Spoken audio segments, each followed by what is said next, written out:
हिंदी श्री प्रकाशन से प्रकाशित भदोही जनपद के सुप्रसिद्ध कहानीकार एवं कवि संदीप कुमार बालाजी के कहानी संग्रह कब्र की कथा से ली गई यह कहानी, जिसका शीर्षक वनराज का सलाहकार है, आप सबको सादर समर्पित है। तीनों अभ्यर्थी काननपति के सामने प्रस्तुत किए गए। मुखमंडल पर स्पष्ट भय, तन में थरथराहट, सहमी हुई आंखें देख वनराज बोले, हे मनुजों, हमसे या हमारे परिवार से घबराने की कोई आवश्यकता नहीं। आप यहाँ सुरक्षित हैं। हमारे आवेदन पर उपस्थित होकर आप सब ने अपने साहस का परिचय दिया है। शेर की वार्ता सुन अभ्यर्थी निर्भय हुए। वनराज के संकेत पर रीछराज बोले, इसके पहले जंगलपति महाराज मृगेंद्र के प्रमुख सलाहकार गजश्रेष्ठ शुंडधर थे। उनका बचपन मनुष्यों के बीच बीता था, अतः अपने परामर्शों में बार बार मानवों के उदाहरण रखते थे। शुंडधर के दिवंगत होने के बाद महाराज ने मानव को ही इस बार अपना प्रमुख सलाहकार बनाने का निर्णय लिया।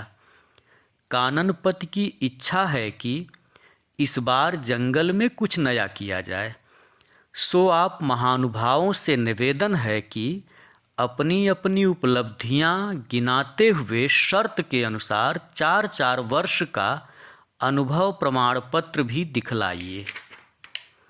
रीछराज के संकेत पर प्रथम अभ्यर्थी आगे बढ़ अपना अनुभव प्रमाण पत्र जंगल राज मृगेंद्र के सम्मुख रख कहने लगा, हे राजन, इसके पहले मैं एक वरिष्ठ व्यापारी का प्रमुख सलाहकार था।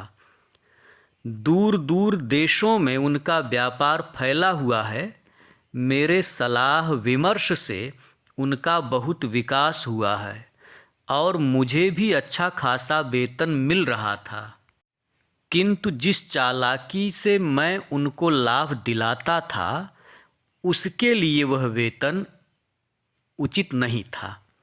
आपके घोषणा पत्र में स्पष्ट लिखा था कि आप अच्छे सलाहकार को अच्छा वेतन देंगे। आप अपने पूर्वजों द्वारा मारे गए शिकारी मनुष्यों, राजाओं, मंत्रियों के जेवर आभूषण तक दे देंगे और मरे हुए पशुओं के दंत, खाल आदि के विक्रय की छूट देंगे।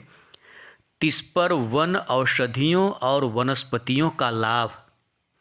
हे काननपति मृगेंद्र, यह सब मेरे लिए पर्याप्त होगा और मैं आपको सुख संपत्ति के लिए तरह तरह के सुझाव देता रहूँगा। मुझे अपना सलाहकार बनाकर आप सदैव लाभ में रहेंगे। पहले आवेदक की बात सुन मृगेंद्र ने कोई उत्तर न दिया, केवल गंभीर हो विचार करते रहे। दूसरा अभ्यर्थी आगे बढ़ा, अपना अनुभव प्रमाण पत्र सामने रख कहने लगा, हे जंगलराज, मैं एक विशेष नेता का प्रमुख सलाहकार रहने का सौभाग्य प्राप्त कर चुका हूँ।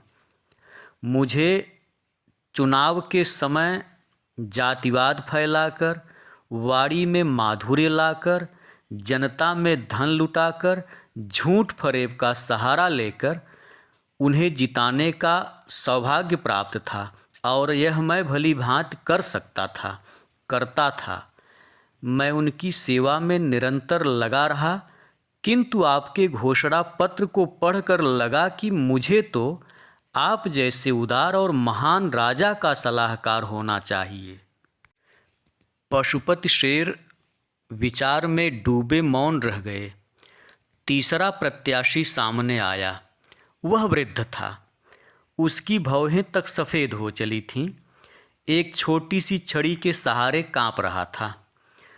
उसे देख राजा मृगेंद्र को अनायास उस पर दया आ रही थी।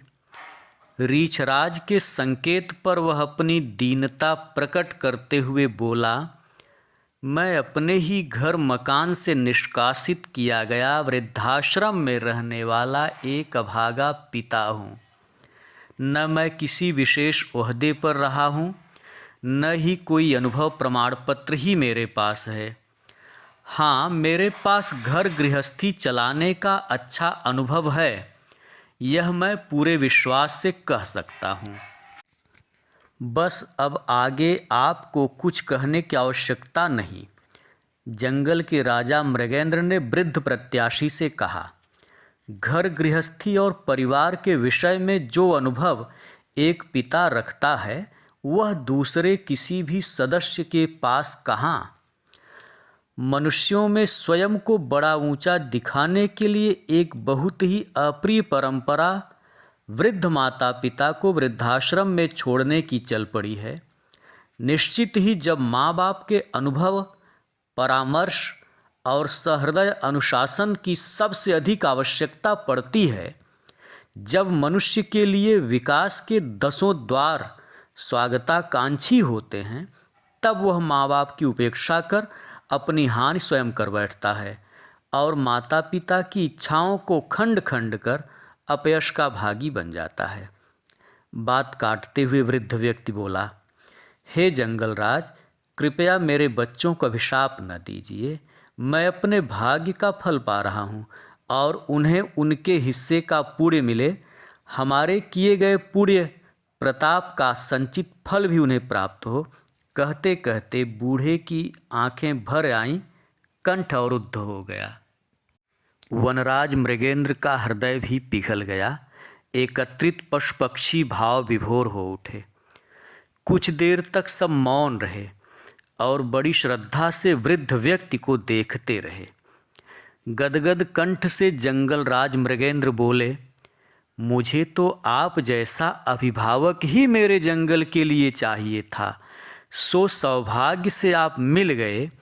आप मेरे सलाहकार ही नहीं, इस जंगल परिवार के मुखिया भी हैं। इस वन परिवेश में आपका सर्वत्र आदर है। मेरी घोषणा के अनुसार मेरे पश्चात इस वन प्रदेश में आपका ही अनुशासन चले। सुनकर पशु पक्षियों ने समर्थन किया। प्रसन्नता में पशुओं ने कान हिलाए और पक्षियों ने पंख फड़फड़ाया। भावुक वृद्ध की आंखें छलछला आईं। बंदर श्रेष्ठ ने माला पहनाकर उनको पदासीन किया। नवनिर्वाचित सलाहकार ने हाथ जोड़कर सबके प्रति कृतज्ञता प्रकट किया और कहा, मैं वृद्धाश्रम की घुटन भरी जिंदगी से भागा और एक छोटे से परिवार की कामना कर रहा था, किंतु जंगल राज ने मुझे तरह तरह के प्राणियों से सृजित सुसज्जित एक व्यापक परिवार सौंप दिया है। आप सभी सम्मानित सदस्यों से आशा करूँगा कि आप सब मिलजुल कर रहेंगे और मेरे विचारों का यथोचित सम्मान करेंगे। हे तात, इस जंगल का प्रमुख सलाहकार आपको नियुक्त कर मैं अत्यंत संतुष्टि का अनुभव कर रहा हूँ। शेर की आंखों में अद्भुत चमक थी। काननपति ने पुनः सुनाया, हे रीछराज, अन्य दोनों निराश आवेदकों को पूरी सुरक्षा के साथ जंगल से बाहर छोड़ दिया जाए। राजा की आज्ञा पाकर रीछपति उन दोनों को लेकर चले तो सभी वन्य प्राणी उन पर व्यंग से हंस पड़े।